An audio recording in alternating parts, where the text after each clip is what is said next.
H is for hope. The dictionary definition of hope is to look forward to with desire and reasonable confidence. Now that says to me, you're looking forward to something that is to come. And that thing that you're looking forward to is something that's good.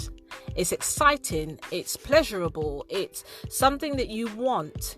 It's not something that you're dreading. And so in our singleness, we look forward to that person that's going to come and bring goodness and enjoyment and fun into your life. Now, in Proverbs 13 verse 12, it says, hope deferred makes the heart sick.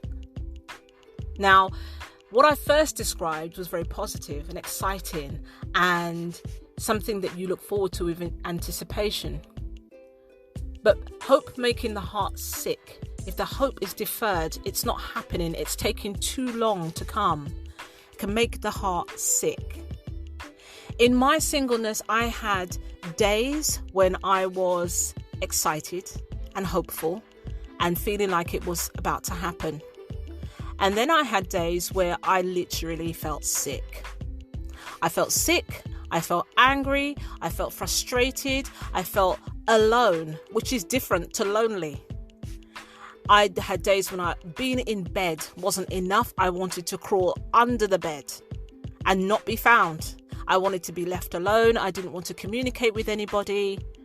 And then I had other days where I woke up and thought, this is the day. Today it's going to happen. This is it. And then it wouldn't. And so I had such a roller coaster of emotions. Sometimes these emotions would go on in one day. I'd wake up positive, and by lunchtime, I was feeling low. And it could take the smallest thing to trigger me off. I think it's the same for many people, especially those who have been single for a long time and don't want to be, especially for those who are getting on in age.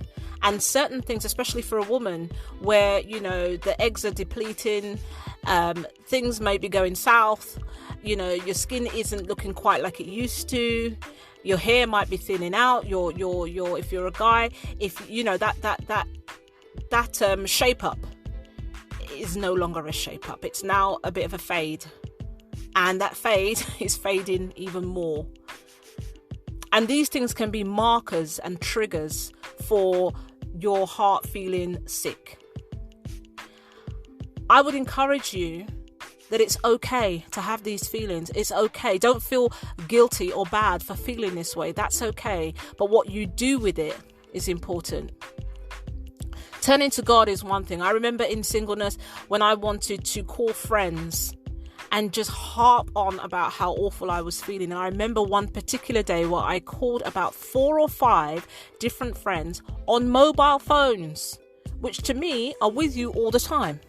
Not one of them was available to answer their phone. And I remember getting so angry and having a shouting match with myself about what's the point of having a mobile phone if you're never going to answer it. And I don't even know who I was angry at. And it's like I could hear God's voice in the background saying, talk to me. And I'm angry. I don't want to talk to you because I don't want to be disrespectful, God.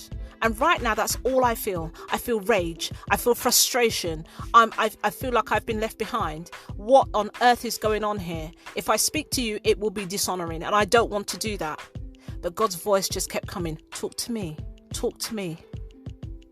And I was disobedient. I didn't, because I'm stubborn. Until maybe the next day when I'd calmed down a bit, I'd slept. And then I said, God, I have questions, but I know that you know what you're doing. I do trust you. And it sometimes felt better and sometimes it didn't. I'm just being real. I'm not going to sit here and say to you, it's okay. Just talk to God and it will all be fine. Seek ye first the kingdom. Oh, I can see the eyes rolling at me right now. I can see it. But what I want to say is that I get it and I understand because I have been there. A very dear friend of mine said to me, do you forget what it's like to have been single? And I say to her, I don't know if it's God, because that's my calling. The relationship and marriage ministry is my calling.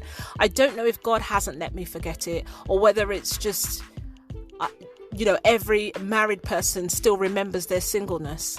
But there's a part of me that very strongly remembers those days. Those days are very vivid for me. And I don't know if it's because God wants me to be able to connect with people who are living it. I really hope I'm not coming across as, patronizing here.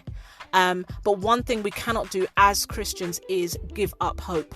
Because what does that look like?